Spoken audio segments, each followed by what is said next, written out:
Hi there, I hope you're happy and healthy. Today we're going to talk about cheap and affordable lenses. Are they worth buying? Are they just a waste of time? Well, let's get started.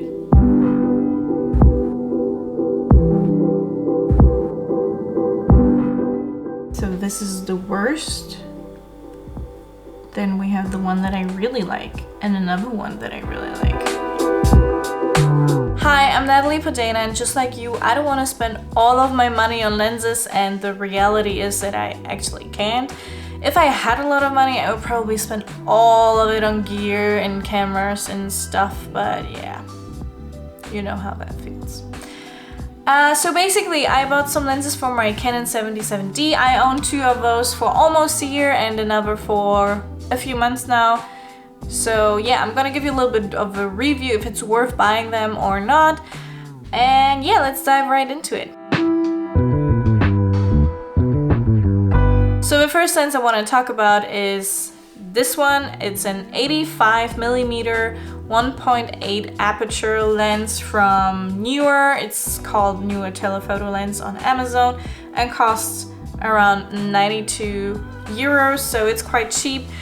Honestly, I haven't used it as much. I took some photos and I'm quite happy with those, but I'm not like blown away by them. So yeah, no high recommendation here, but if you need a cheap telephoto lens, this one does the trick. Keep in mind, it's only with manual focus. The next lens I want to talk about is a 50mm 1.8 aperture lens from Yongnuo. I don't know how you pronounce that name. I will leave a text somewhere here so you can do it yourself at home. And it has autofocus and a manual focus, and honestly, this is my favorite lens. I compared it to the original Canon one because we have that one at work, and honestly, not much of a difference. Totally worth it. It's only 60 bucks, so 60 euros. I don't know how that is in dollars and stuff. And it's really, really worth it. I love this one, and yeah, it just, what else to add? Yongnuo, I don't know. The next lens is directly from Canon. Yes, you can find affordable lenses from Canon. You just have to look for them. It's actually specifically for APS-C sensors. It doesn't mean too much, only that it doesn't work on full frame cameras, so that's the only downside. But it's a 24mm 2.8 aperture lens, which turns out on an APS-C sensor as a 38mm. And maybe I'm a little bit biased because I love a 35mm on a full frame. Ask anyone, that's my favorite lens. But this one does a really, really good job, and it's around 150 euros. This is not too much. It's kind of heavy, and it's fun to put it on your camera because it feels a little bit weird because the lens is so small.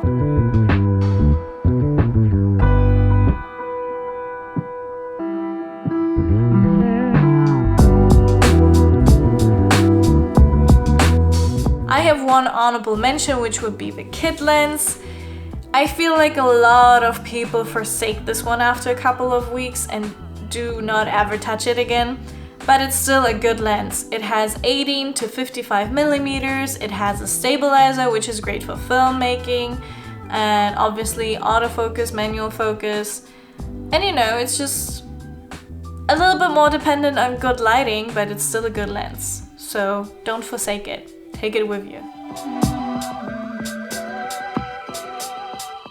To sum this whole thing up, if I'm really honest, the lenses that I use the most are the 24mm cake lens from Canon, around 150, and this little nifty 50 from this brand that I cannot pronounce for around 60 euros.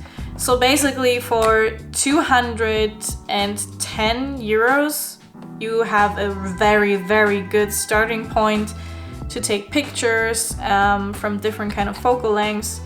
And yeah, that's pretty much it.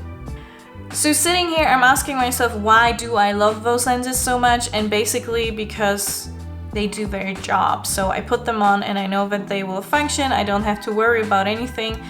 and even the cheap one with 50mm goes so well with the Canon that yeah, I don't have to worry about anything. And I honestly expected this one to have some issues. I thought maybe the autofocus won't work as well and stuff like that, but no problems there. Super happy with it. Would buy it again, definitely. And with this one, I think it's just the 38mm.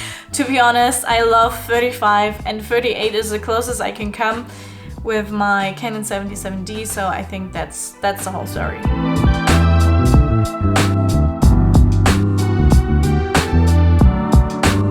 So this is it for today. I hope you enjoyed this video. If you're still not sure what kind of lens to get for your kind of photography, I highly recommend 50mm for portrait photography, and then I will go for the 24mm if you're into landscape photography and occasional portrait photography.